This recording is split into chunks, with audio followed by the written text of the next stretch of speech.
Well, welcome to the Front End Nerdery podcast about front end development, design, and a host of other things. We even delve into back end stuff too.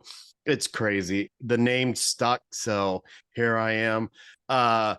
Usually I have Homer Gaines with me. He's my co-host, but he couldn't make it. He sends his regards, and yeah. So basically, what I have today is I've been waiting for this. I had to put it off for a little while because I wasn't feeling good. But we have developer, teacher, self-proclaimed, and I can identify with this huge doofus. You were in developer relations as well? Yeah. Yeah. Uh, Here's where the commonality really kicks in. Foodie. Yes. And host of Learn with Jason Lengstorf. Jason, how are you today? Hello. I'm doing great. Thank you so much for inviting me. Well, thank you for joining me. So with that, if there's anything I missed, tell the listeners a little bit about yourself.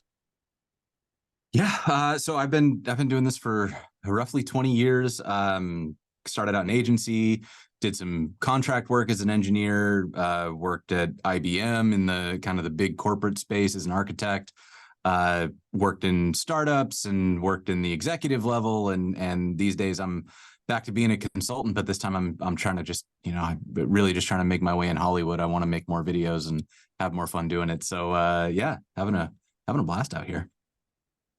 Very nice, very nice. So I know you from I was on Learn with Jason, and we did we chatted about accessibility a little bit. I had a great time. And I've seen you on Twitch. We'll get into all that stuff. And your front end masters courses and just your time with Netlify, and so I've learned a little bit of stuff from you, and I want to thank you personally for that. So the first thing I wanted to talk about was content creation. And you have a course coming out soon for Astro. Now, I have just heard about Astro. I haven't looked into it. I haven't had the time to look into it.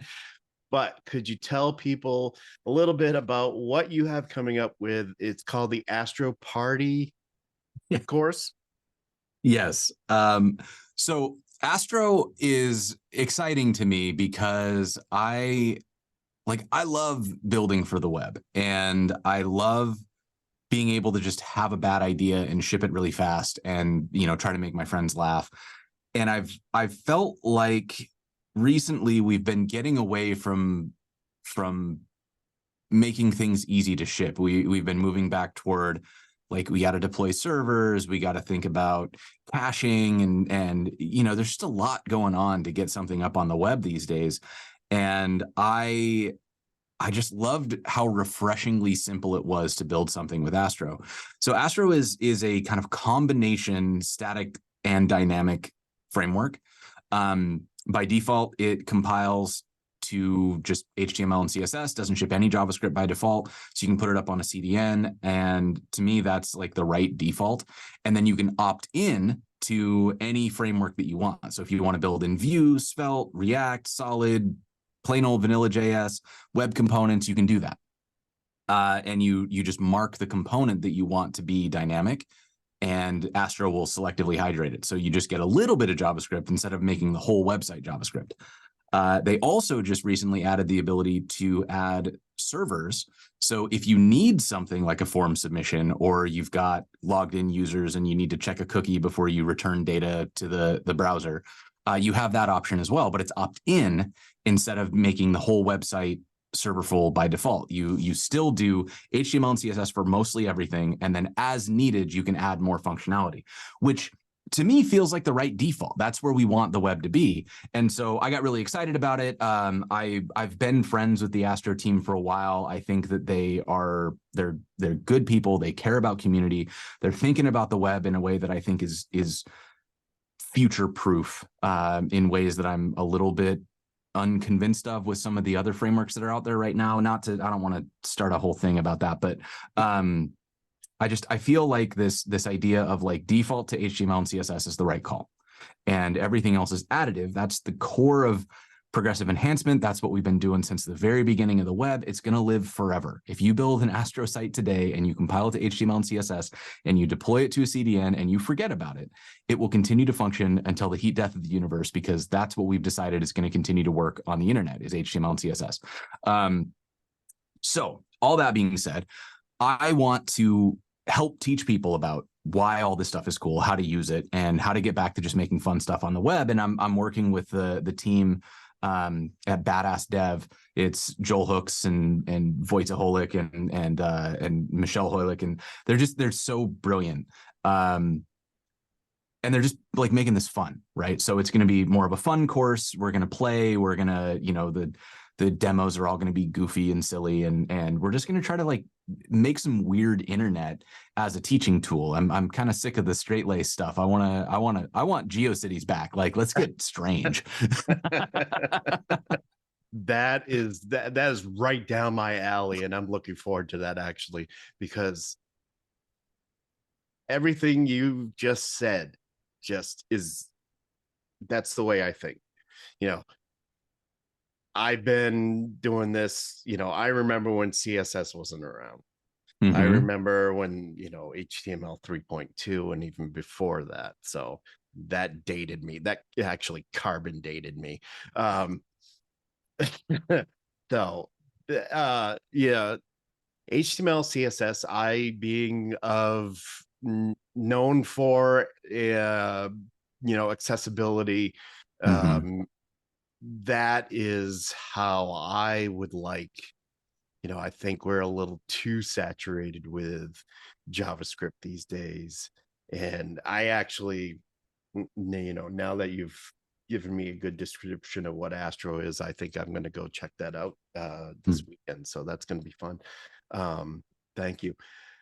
So your content creation, you have one of the best, I think, development streams on Twitch, because you have so much fun doing stuff and you have great guests, and the stuff you build is I drop in on occasion, and normally I just lurk for a little bit, but what I see is just it's so interesting. And when I started out, I started learning Commodore Basic on a Commodore 64.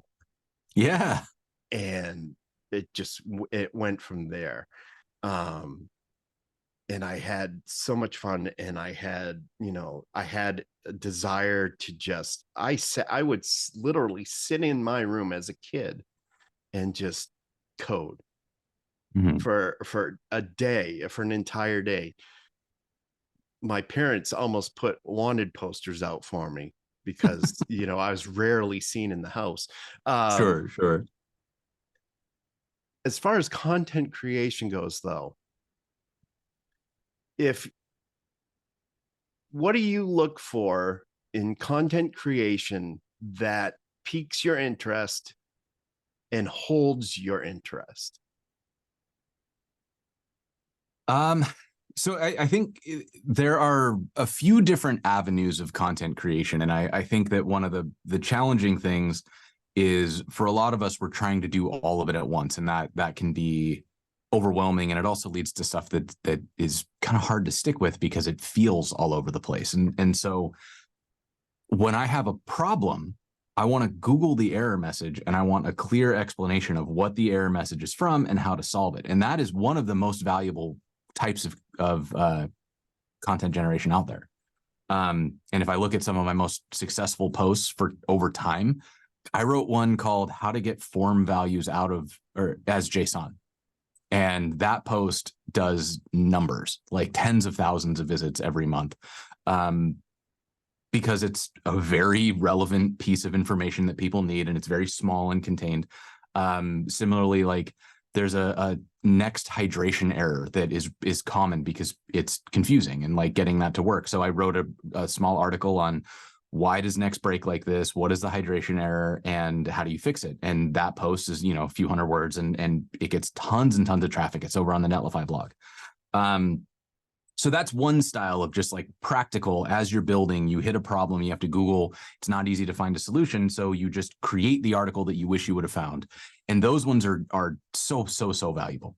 Then there's the other side of it, which is the like exploration. I want to see what's out there. I want to see what, what I could build, what's possible. And those don't necessarily need to be like fine-grained, super detailed posts. I don't really like, if I'm trying to learn how real-time works today, I want to be able to find the really detailed post about how to implement it. But at first, I really just want to know what it does. Like, what is it? How does it work? And not like, how would I build a full app with it? But if I wanted to plug this in, what am I doing? Right. And so these are more like high level, introductory. Imagine yourself in a world where you can build real-time apps, or imagine yourself in a world where you're not wrangling 25 data sources, whatever it is, like the problem space. And what makes those engaging is when somebody can really think through to, like, as a developer, I feel pain. Right? Whenever I have to work with X, I'm like, oh, I really don't want to do that. Right. And if you can encapsulate that moment so that when you say, like, this new tool makes X go away, and everybody goes, oh, thank God, I hate every time that happens. I wish I never had to do that again. It just turns into this. I mean, this is one of the reasons why people talk about Tailwind so much, right? Because so many developers never like really learned CSS.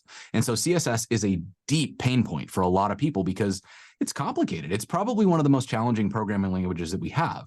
I know people want to argue about whether or not it's a programming language, but if you can't figure it out, it's a complicated programming language, right? Like, so Exactly. a lot of people never did learn how CSS really works. And it's also a social programming language because it's something you have to work with on teams. And there's a lot of, the cascade in CSS is really challenging. So when somebody invents CSS or invents Tailwind, or before that, Nicole Sullivan with, what was it called? Oh crap. Nicole Sullivan basically invented Tailwind before Adam Wathan called it Tailwind. And so when you invent something like this and you go out to developers and you say, hey, you know how it's really hard to write CSS in a big code base? And everybody goes, oh yes. Oh, I hate it. It's so hard. They go, I got a thing for you. And everybody's like, oh my God, I want to learn it. Right. So you get really excited about this thing because it's solving a real pain point. And so I think that, that's what you're looking for, is like, how do you empathize with a developer and understand why they, like, what makes somebody grumble at their desk? What makes somebody roll their eyes when they have to work with it? What makes somebody dread going to work, or like really procrastinate on this one ticket at their job because they don't want to do that kind of work? Understand that pain, understand why, and then give them something that they can get excited about that solves that problem. A lot of times that's a business, but a lot of times it can also just be like a pattern. Like, hey, do you want to never have like spaghetti code ever again? Here's a programming pattern that can clean up this particular brand of spaghetti code. And those articles are super popular. Like, people love that stuff. And then I think there's also just like storytelling. Like, how did you get to where you are? How did you learn the thing that you learned?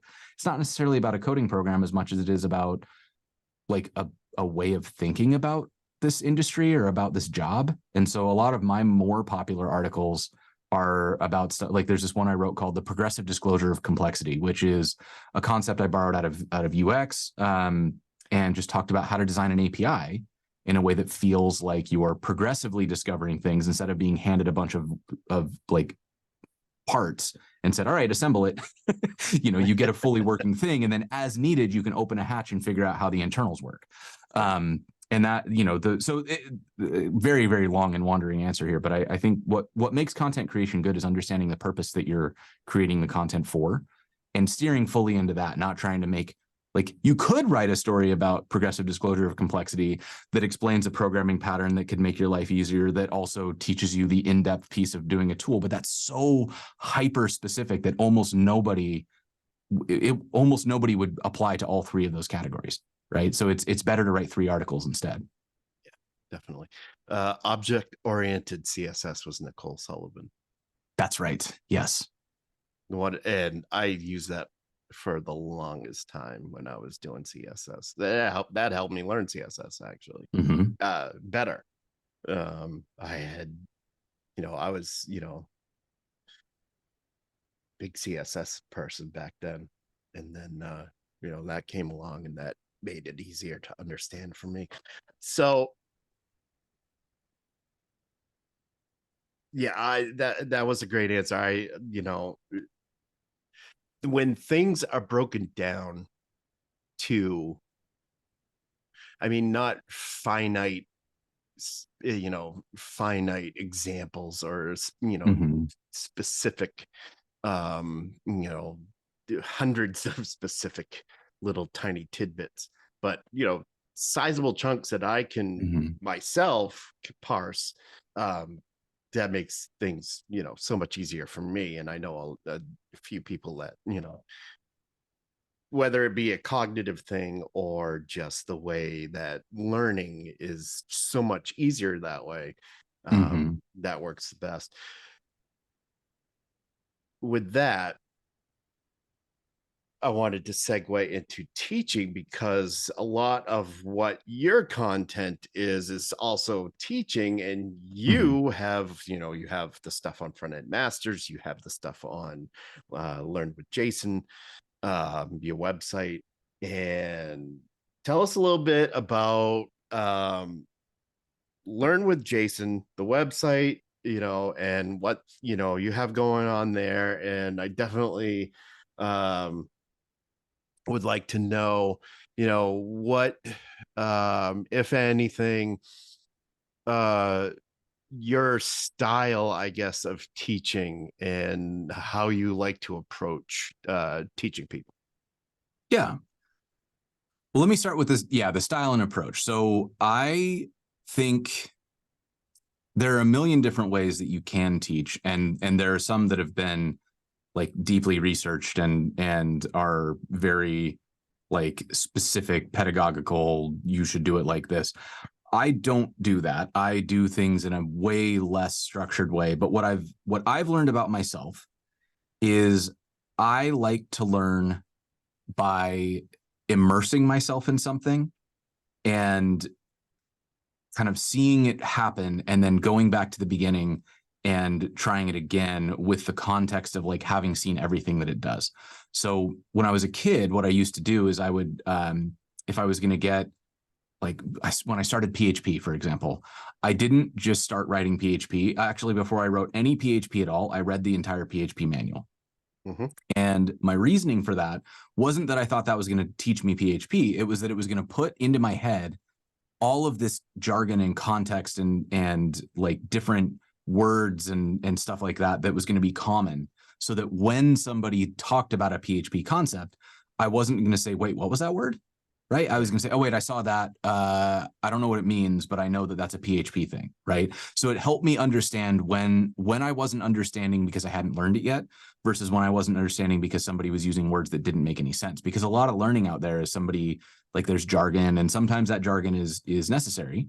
And sometimes that jargon is somebody just throwing acronyms around and there's probably a better article out there because you don't need to learn 5 million acronyms to understand how code works. Right. Um, so my approach to teaching has always been very much right along with me. I'm going to build this. You're going to see me build it live. I'm going to talk through what I'm doing, but it's not workshop style where I'll give you an exercise and then wait for you to complete the exercise and then walk through the solution. It's more of a ride along. You're here almost when I teach a workshop, like at a front end masters, I even tell people, I'm like, I actually would encourage you to sort of watch this and then go home and watch the recording again so that you can pause it and rewind and do these exercises there. Because the first time you're letting yourself marinate in this new concept and trying to let a few of the things sink in so that you've got enough context that you know what to Google. You understand words that you didn't know before, or maybe you've seen like, oh yeah, he did a thing with the way that front matter was set up that I should go look up, and then to Google front matter where you may not have known that before. So I very much believe in the ride along, and then that informs a lot of what I do in Learn with Jason as well, because I have found that once you get beyond beginner, and I would say that my stuff is targeted more toward like the intermediate and senior developers. Once you get beyond beginner, you don't learn it's very hard to find like a specific article that explains exactly what you're trying to learn. You instead have to sort of piece together the thing you're trying to do by abstracting out lessons from lots of different pieces of content. And a lot of how I've seen people advance and a lot of how I've advanced is by watching somebody who knows more than me build something. And then I see them do something. I'm like, wait, stop. You just did a thing. Tell me what that is. And then they'll explain like why this is how I learned like reducers, or how I learned, like LRU caches or things like, and don't worry about these words. I'm just saying words. But like each of these things that I learned was because a developer who knew more than me was working through a problem, and they solved a problem that would have taken me hundreds of lines in a few. And then I was like, what, how, what did you do here? And then they break down this concept, and like, they're not going to write an article on that because it's so niche and so subtle. And I remember this is how I learned to cook as well, because when you work in a kitchen, you know how to cook. You can get a recipe and you can follow that recipe. But then when you watch an experienced cook make that same recipe, you're going to see them do something where they're like, they move the knife in a certain way, or they like don't just add the salt in one stage. They add the salt at various stages throughout the prep. And you're like, wait, I thought this just needed a tablespoon of salt. And it's like, well, no, you got to salt at every stage. It's like, oh, I didn't know that. And the recipe doesn't tell you that. The recipe just tells you need a tablespoon of salt. So when you watch somebody program, it's the same thing. When you watch somebody code, they'll tell you, build a loop and do the thing and do this. And then you watch them build it and you see these subtleties in what they've done. And it's all these little tricks that they've picked up through years and years of experience. And so watching somebody is so valuable for picking up those things that become your wisdom as a programmer. It's the little tricks of the trade. And it's something that I feel like we lost with the like apprenticeship journeyman kind of model of trade, where you don't spend a lot of time, especially in this remote first world, you don't get a lot of time to sit next to somebody and watch them work and say like, wait, what was that? Right. And I think that's why I love Twitch. And that's why I love Learn with Jason, is I'm with somebody who knows more than me about a topic, and they're walking me through something, and I get to ask them, why'd you do it like that? Why would you make this choice? And I just get to pick up all these little tidbits of wisdom of experience. And the way that I formatted the show is hopefully to let the audience get those same moments of like, wait, what was that? How did that work? And then they're able to take these little bits of extra tricks of the trade that make them better at their day-to-day job. Even if, if they're watching you and I talk about color accessibility, maybe they pick up a little tip about CSS that they take back to work, and it has nothing to do with their color accessibility, but they just got better at CSS because of it. Right. Those are the things that I think are really important about teaching. And that's sort of what I'm leaning toward is how do we recreate a little bit of the journeyman model where people get to watch along as somebody who's got more experience does their job. Yeah, definitely. No, that's great. That style definitely fits in with how I learn. And I learn best by doing repetition. I think, a lot of us that do this stuff, they have picked stuff up like that. I would have never have been able to get through PHP 3, which is partially why I have a lot of gray hair, without having done things over and over and making mistakes over and over, until finally I was like, boom, oh, I got this right. Finally, what did I do? Oh, there's the example. This is what I was missing. So, and a lot of this gray hair too is accessibility auditing, but I won't go into that. Sure. So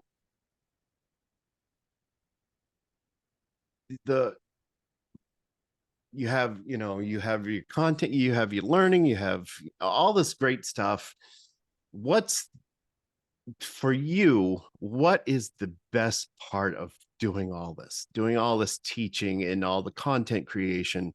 What is the one thing that you say after you do a stream or you put out an article and say, this is why I do this, this is why I love doing this?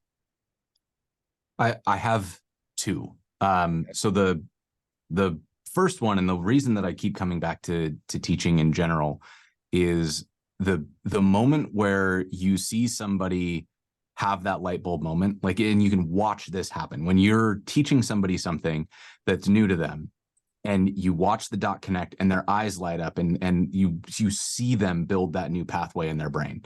You just know, that that's going to be great. And for me, that moment of helping somebody connect to the next level of their career, whether that's through building a new skill or whether that's through making an intro so they can get that next job, seeing somebody grow as a direct result of your small contribution is so rewarding. Like, there are so many people who will tell stories about how, like, I introduced them to somebody and that led to them getting a job interview that has led to them getting to where they are today.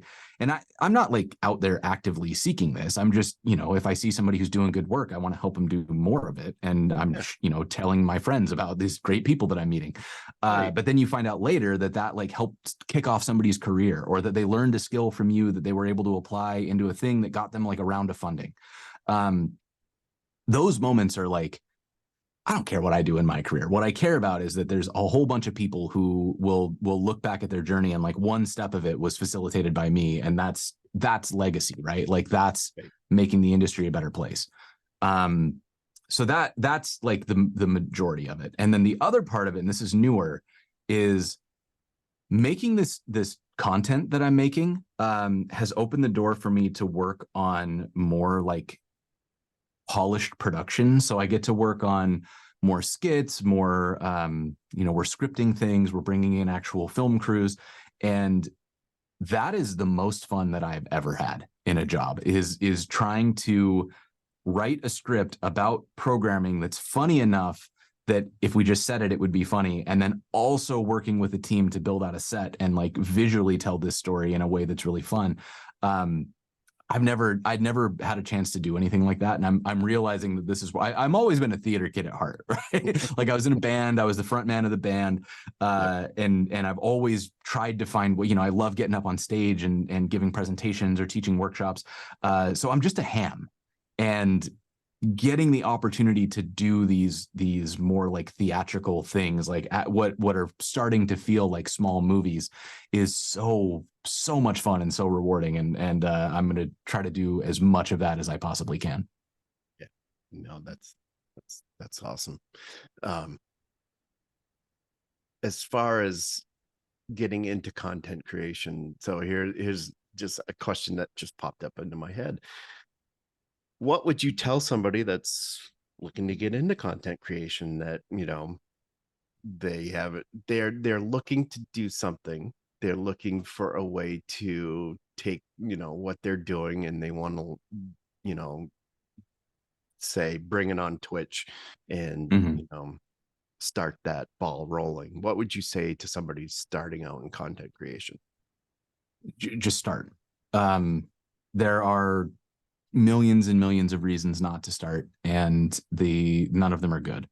Waiting until you have the right camera, waiting until you have the perfect idea, waiting until you've polished the idea more, all of those things will kind of help with making better content. But what really helps with making better content is making content.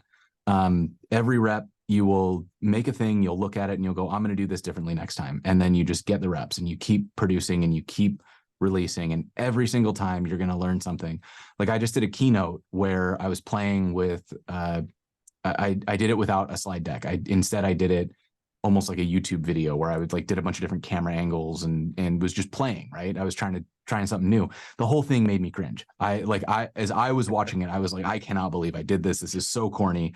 But people responded to it, and I learned what they liked, and I learned what nobody said anything about. And like, I also learned that sometimes I'm going to feel corny, and that's okay. Like, sometimes you just have to make something that makes you cringe a little bit, because you're you. Of course you think you're corny. Like, you can never look at yourself with the same neutral eyes that you look at any of your colleagues with, right? And so you getting up on stage and saying a thing automatically feels worse than if somebody else on your team got up and said exactly the same thing. So just push play. If you want to get on Twitch, don't wait until you get a new webcam. Don't, use your phone. Like, if you've got an iPhone, it's got continuity cam. That is a better webcam than the vast majority of cameras you can buy. And you've already got one. You can just start right now. You don't need a fancy mic. You don't need a custom Twitch setup. You can literally just push play. There's an app from Twitch that you can download now. You can use YouTube Live, which is just point your phone at yourself. And all of those will let you start creating. And then as you continue to create, as you build consistency, you're going to have ideas, and you're going to fix it. Right? You're going to, oh, I could do this better. And you're going to do that. And then you're going to learn that, oh, well, there's this thing I could do with the camera. Oh, well, to do that, I need a better camera. And like, you'll upgrade as you go. Like if you look at my first episode to Learn with Jason, they're on a MacBook Pro webcam, like just the built-in camera on the computer. There's no mic, no design. It's just me and a Zoom call. I'm sharing my desktop. I've got the Zoom window of my guest like floated over the screen. And that's it. That's the whole show. And that's good. Like that let me learn and it let me figure out the format. And then when I figured out the format, I invested in designing the format. Right. But it took me a dozen or several dozen shows before I really started designing. And like, if you look at the show today versus where it started in 2018 and then pull a random episode from 2019, they look like completely different shows. But it's always been I've been refining that same format and it didn't emerge as what it is today. It's been a long journey of small refinements. Mm-hmm. That's exactly how I've done it. I started with $40, I think, $40 boom mic, a light, and just the MacBook camera. And I just said, you know what? I'm just going to do it. I did it. People watched. People liked what I did. Kept doing it. I have a better mic now. I have sort of a decent setup. Low budget production here. I don't need much. Do I want to have the setups that I see, folks like you, James Quick, all these other great Twitch streamers have? Sure, I wouldn't mind having that. I'd love to have one of that someday. I'm getting by with what I have now, and that works for me. And I think it's such an important thing to point out that like the gear is a distraction. You can make, people have made Hollywood movies on iPhones. It's, the constraints make you creative, and the gear is a hobby for me. Like I get new gear if you like spending lots of money to be frustrated by things not functioning well together. Like I'm surrounded right now by probably, I don't know, $25,000 worth of AV equipment, but it's because it's fun for me. Right. And like all of this gear that I've bought, none of it is important. I could go back to using my iPhone or using my MacBook camera, and I would still be making Learn with Jason. Like the show would be the same. Right. It just, this gear for me is a way to play. It's a way to and like I use it for things that aren't Learn with Jason. I don't have all this gear just for the stream, but it's a way, it like unlocks different ways for me to be creative. But I also find it to be a little bit like restrictive, because sometimes I start thinking of a thing I want to make and I know how good my gear is for certain shots. And then I'm thinking about this, like, oh, I want to make a time lapse of me working at my computer, but I don't want it to be static. I want it to move. And I'm like, oh, you know what I need to buy is a slider. Right. And then I'm looking at another $3,500 piece of gear so that I can buy a camera slider. I'm like, why am I no, just make the video. Nobody cares about this dynamic shot of you doing a time lapse at your computer. You will enjoy that shot. But if the content sucks, nobody's going to watch that video so they can see your dynamic slider shot. Like, it doesn't matter. Make something good. And if you want to play with gear, but don't let it stop you from making the thing. Definitely. Yeah. I've had people say, oh, you should get this and this. And it's like, well, I'm fine with what I got. And lately I haven't been on, streaming for a while, but hopefully that's going to change starting next week if I can get out of this, string of great luck that I've had with surgeries and being sick. But it works for me. And I've told people too, you don't need you don't need, all this fancy stuff. Work with what you have. And then if you want to get to that point, go for it. Like you said, upgrade. But if you want to do it now, work with what you have and just do it. It's like, right. I've kind of, and I'm going to do this. I do this with accessibility. It's the Nike method. Just do it. Right. Well, and I think like I should also point out, I didn't invest in my gear until I was making money from my content. So I also think it's important to not like, don't benchmark against somebody like me who is a professional content creator if you're trying to start. Like, of course I invest in my gear. Like, I'm getting paid by companies to go make content, right? Right. So it makes sense for me to reinvest in the gear to let me make better content because it lets me get bigger contracts. So eventually, sure, it's worth it investing in your gear, but I didn't spend a penny on gear until I had a different, like, I had a lot of additional investment into the show before I started investing in gear. Right. Yeah. Yeah, that's good, point to make is, if you're a full-time professional content creator, you're probably going to have sponsors, you're probably going to have money backing you, and that's why you're a professional content creator. Someone like me, Right. I don't have sponsors. I'm not looking actively for sponsors. So I'm going to have just this. I think this mic was $249. I invested in this mic. I love this mic. It's a USB mic, and I love it. I have, free software that I have with it. I have just my MacBook, and that works for me. All I do is go on and I do a little bit of code, make things accessible, try to teach somebody how to, make something accessible, and boom, my job is done. I'm not, sponsored by, several companies and doing this for a living. And, of course, my money goes into lobsters. So, which, I mean, let's be honest, is a better investment. oh, it's far and above the best investment I can make as an individual coming from where I come from. So, um, and with that, I'm going to swing over to, something that I've been definitely looking forward to talking to you about, and that's food and cooking. Yes. We are brethren in this space. So from what I've read on where was it? Where did I see? Oh, I saw this on your front end masters teacher page. The undefeated smashburger champ. So here's the deal. I love me a good smashburger. And I want to hear from Jason. What is the ideal smashburger and how do you make it? The ideal smashburger is whichever one makes you happy. So I actually switch up based on my mood, right? My default though is I'm doing a 2.5 ounce ball of hamburger. Take 2 of those, and you get your griddle up to about 450, 500 degrees, and smash it as flat as you can. And the reason that you're doing that is you want the burger to cook all on one side, and you're trying to build up as much of that burger crust as you can. And then I use a burger seasoning. Joel Hooks got me turned on to this, but it's a blend of salt, pepper, MSG, onion powder, and garlic powder to build out like a kind of an umami layer on the burger. So you salt the burgers, and then really, really simple on the buns. Toast them on the griddle.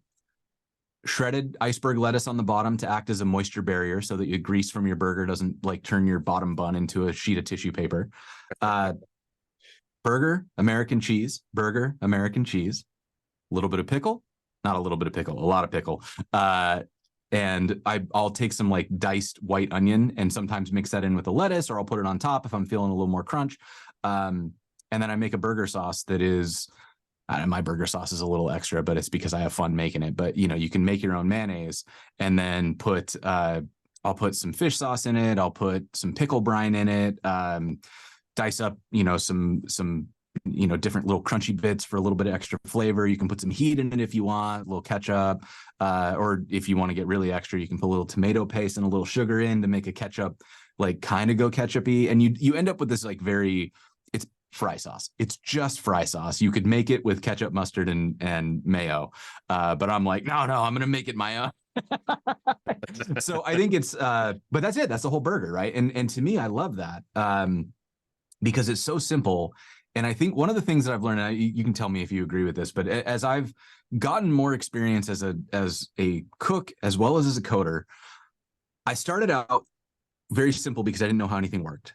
And then as I started to learn, I started like, oh yeah, like more ingredients on the burger. I want like the thick burger. I want the fried onion ring. And then I want the avocado and the whatever. And the burger's like, 6 inches, 7 inches tall. Can't eat it. It's impossible. Like you got to stab the knife through it to get it to not fall apart before it gets to your table. And then as I got more experience, I was like, no, I just want I just want a burger with nothing on it. Like I just want a really good burger. Right. And so I think that in code, I did the same thing. I was like, oh, I got to add all these tools. I got to add this layer, add that layer. And now I'm just like, I just want like some HTML and CSS that makes me smile when I see it on the internet. And so, so my burger approach, that's like my default. If I'm not thinking about it very hard, that's what I want to make. I've got friends coming over. Somebody's, challenging me to a burger battle, like a Sarah Drasner wants to do a sous vide burger, right? This is where this all started. My undefeated smashburger champ is because we challenged each other to a burger off, and then Sarah has made convenient excuses, Drasner, to not show up for 3 years. But I think that's finally happening. I think we're finally going to get the burger showdown in the books here. But I also have done. It's named after a state, I think. But if you take the smash burger and you put your white onions on top of the burger before you smash, and you kind of smash the onions into the burger, that's also really good because when you flip the burger, the fat from the beef will kind of saute the onions right there on the griddle. Oh, it's so good. It's so nice. Yes. I've heard of that. I agree with that. That is a mark of a good smash burger, definitely. And I got a lot of beef in the fridge that I'm going to be cooking tonight. I hope so. I recently, and I think we talked about this in your Discord, and we definitely gotta, get that up there. Where I use brisket, short rib, and ground chuck. I bought a meat grinder at, of all places, Cabela's. I think the thing was $199 or $149. But that thing, I tell you, it's the Bugatti of meat grinders. I made 6 pounds of beef and I ground it all in like, I don't know, 20, 30 minutes. Oh, nice.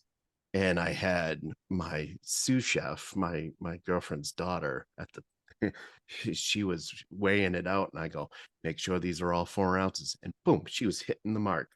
Yep. Hit the mark. I said, you know what, you should do this for a living. You're just right on. So we're doing burgers, and just the right amount of salt and pepper, the right amount of ingredient. I make my own barbecue sauce, ketchup base, vinegar base, a little bit of both. And I have some secret ingredients that I'll put in on occasion. A little, chipotle powder, a little of this, a little of that. If you can get your hands on a good maple syrup and you want a sweet barbecue sauce. But I love a good burger, just a simple burger. Just a simple, the burger, the lettuce, like you said, on the bottom, the burger, an 80-20 blend, or, a blend of a tri blend, and just, onion and maybe a tomato. And that's all you need. And a good sauce, and a good sauce. Like, I buy Kewpie mayo because I love the Japanese style Kewpie mayo, because it's made out of the egg yolk, I believe, not the egg white like the Americanized version is.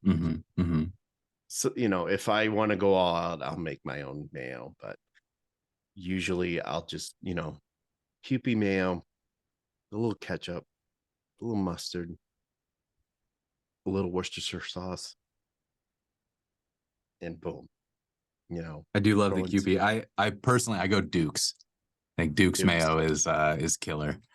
But I'll tell you, when I learned that you could make your own mayo the trick with making your own mayo is you have to have an immersion blender. Like if you have an immersion blender, it takes 3 seconds to make mayonnaise, and it's incredibly, it's what, 3 ingredients? Like you crack an egg into the bottom of a jar, pour in a cup of olive oil, add a little, like a teaspoon of Dijon mustard, and hit that with an immersion blender, and you've got mayonnaise. It's magical. Yeah. Like makes you feel like a chef so fast. Yes, it does. Yes, whisk in a little more olive oil. Now you made your own aioli. Mix in a little bit of like different spices and powders. Now you've got a flavored aioli. Put a little garlic in there. Garlic aioli. You're like a dang chef, right? And it's one of those moments where I realized cooking, like good cooking, is very similar to anything else. Where when you're outside of it, you look at it and you think, people who do that know so much, and they can just do so many things. And as you start to get deeper into it, you realize it's all like the same 20 ingredients. And then you just learn tricks for making it do different things, like an immersion blender to emulsify. You do that with a good salad dressing. You do that with mayonnaise. You do that with, a lot of your sauces. And it's exactly the same technique, just a different set of ingredients. And you get a magical dish that feels hard. Or like the first time I made a beurre blanc or a hollandaise sauce or something like that, I was like, oh, I don't know. That's like French cooking. That's a lot. And then I did it and I was like, okay, you can screw this up. Like you can get it to break or whatever. Yep. But if you just go slow, they're exactly the same thing and they taste incredible and your friends think you're a genius. And you didn't do anything like intensely challenging. You just have to like try it a couple times and figure out where it breaks and why it breaks and how you can fix it. Yeah, definitely. And let me tell you, I've broken a lot of sauces in my day. A lot. And to anybody who doesn't know what that means, if when you're making like a creamy sauce, you can cause them to kind of split into like a watery bit and a chunky bit, and they're not very appetizing looking. They still taste the same, but you don't want to eat it. No, definitely you don't want to eat it. You don't want to eat it. And so for me, through my life, cooking has been something that I've fallen back on and been like, oh, I can take a break from all this work that I do, all this coding that I do, all this accessibility work I do, and I can go into my kitchen and I can make, I can take my immersion blender and I can whip out a great barbecue sauce that I think that, geez, this is like Michelin star barbecue sauce, when it's in fact, everybody's like, oh, this is pretty good. But, I have one person in the house who still likes that Sweet Baby Ray's stuff, but I won't go into that. One day I will reign over Sweet Baby Ray. But it's that one little piece of like, oh, this is the break I needed. And I think, I've come out of a long bout of, and I think, we've all gone through this burnout. And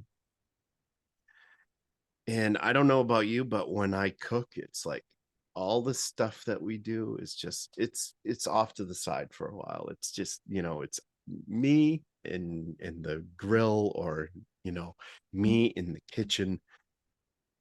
Is there, do you find a little bit of peace when you're not doing content creation or teaching or coding? Do you retreat to the kitchen? Do you retreat to the grill? So I've never really thought about it, but yes, I burned out so hard that I tried to burn my life down in 2012, 2013. I was running an agency. I'd gotten myself so stressed out that like my beard had started falling out in clumps, and it was a mess. Like it was bad. Stress-induced alopecia. Turns out that's a thing. And so I sold my agency and I just disappeared. I went to Alaska. And I was like, I got to be done with everything. I got to be disconnected. So I had a couple friends. We went and took this trip, and I just cooked the whole time. We had a boat. We were staying at, it was somebody who knew way more about being outside than I do. And they had a cabin up in Alaska and a boat and some crab traps. And so we went out every day into the ocean. We'd drop crab traps. We'd pull in $300 worth of Dungeness crab that apparently you just get to eat because you have a local's license or something if you're up in that part of Alaska. And then I would, I'd pull in the traps. We'd kill and clean and cook the crab. I made crab salad, made did steamed crab legs, we went and foraged local berries and made like jams, and just had this really incredible few weeks of I don't know if we bought any food. I think we hunted and gathered all of our food for a couple of weeks, and that experience for me was exactly what I had needed to just fully disconnect from everything. And that distance that it created, where I didn't have to buy things. So I wasn't thinking about whether or not I was making money.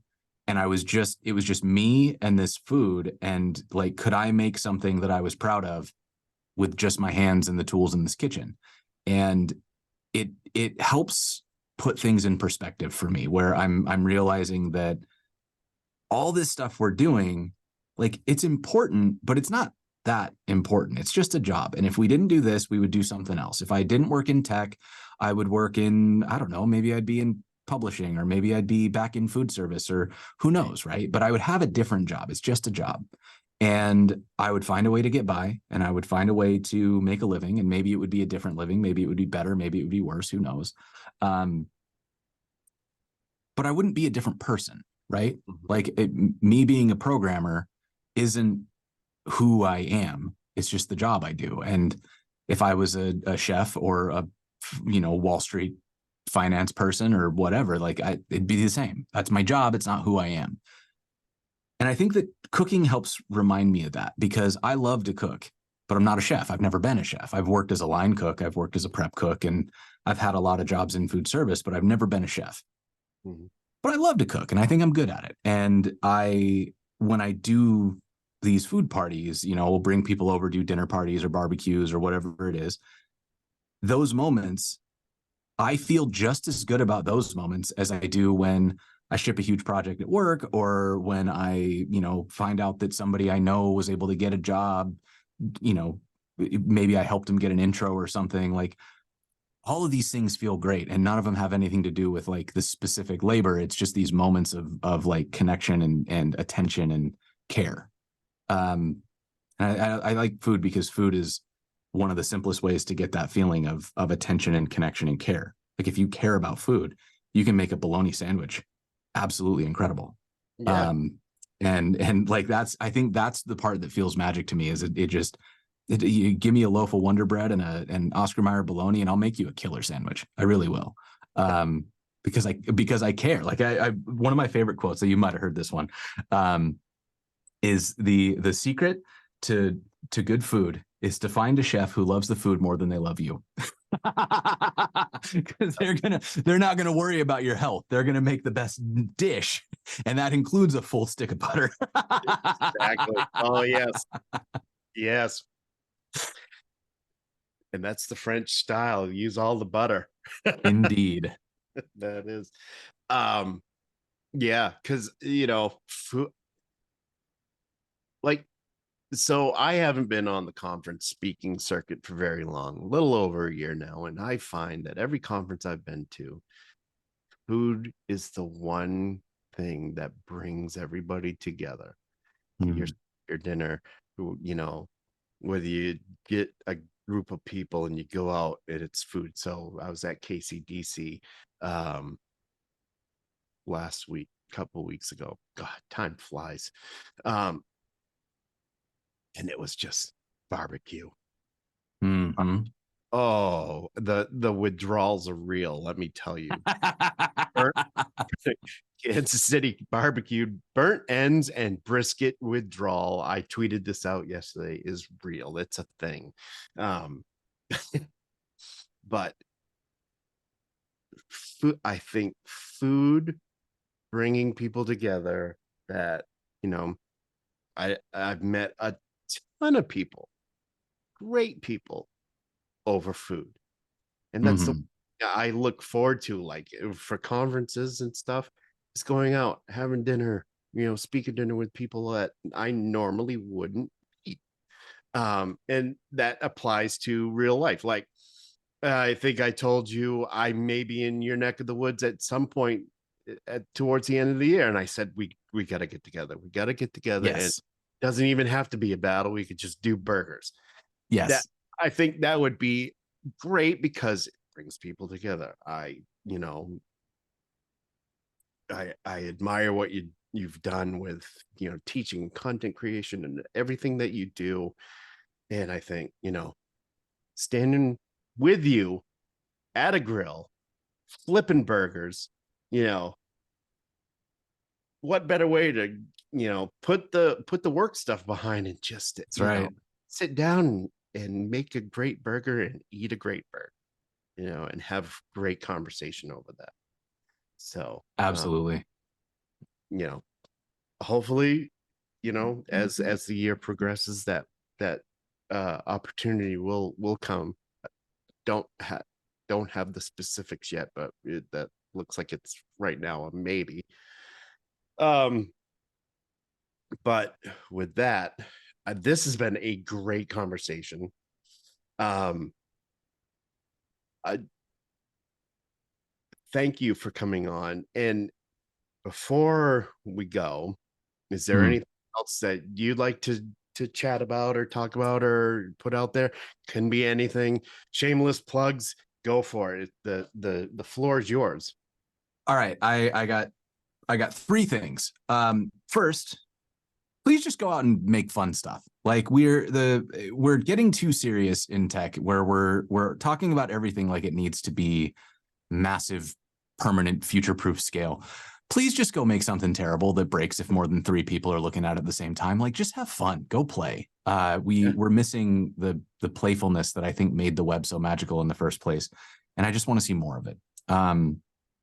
Second, come hang out with me on my show. I do Learn with Jason twice a week. Well, the episodes are on Thursdays, and then I do like a casual hangout thing on Tuesdays. I would love to see more people there, and just talk about whatever you want. It's very, very fun. Come learn with me. We're goofing around. And then the third thing is, if you want to work together, like, this is my shameless plug. I'm a consultant now. So if you wanna make stuff, you wanna build things, you got a company, hit me up, because I'm looking for clients and I'm always excited to work with you. Awesome. Jason, where can people find you online? Learnwithjason.dev or lwj.dev is a shortcut there. Or if you want to find more information, you can find me at jason.af/links, has all my social stuff. Cool, very cool. And you have that Astro course. Is that out or is that coming out? That's coming. So if you go to astro.party, you can get on the wait list. We're going to start getting some tips, like some educational material for free about Astro is going to be coming through that site, all of which will culminate in more of like a big paid course. But yeah, there will be tons and tons of free information if you are not able. And then we'll also make sure that we do things like purchasing power parity, so that if you're in a country that doesn't have the spending power of the US dollar, we'll make sure you can still afford it. Cool. That's awesome. Jason, thank you so much for joining me today. I had a great conversation. I knew this would be a great conversation, not just because of the food, of course, but and hopefully we can get together towards the end of the year. I can bring up some lobsters from Maine and Absolutely. we can have a fun time. Yeah, well, Todd, thank you so much for having me. This was a blast. I treasure conversations like these where we can talk a little bit about the meta of things, and so this was super fun for me. And yeah, hopefully I see you out here. Yes, awesome. Thank you. So this has been the Front End Nerdery podcast. I am Todd Libby, and we will see you next time with who knows who's the guest going to be. I have so many people that I have lined up, and hopefully we'll see Homer back. Homer, we miss you, and definitely Stay tuned for the next episode, whenever that'll be. Hopefully I can get some of these that are in the can pumped out. So again, thank you. This has been the Front End Nerdery Podcast, and we'll see you next time. Thank you.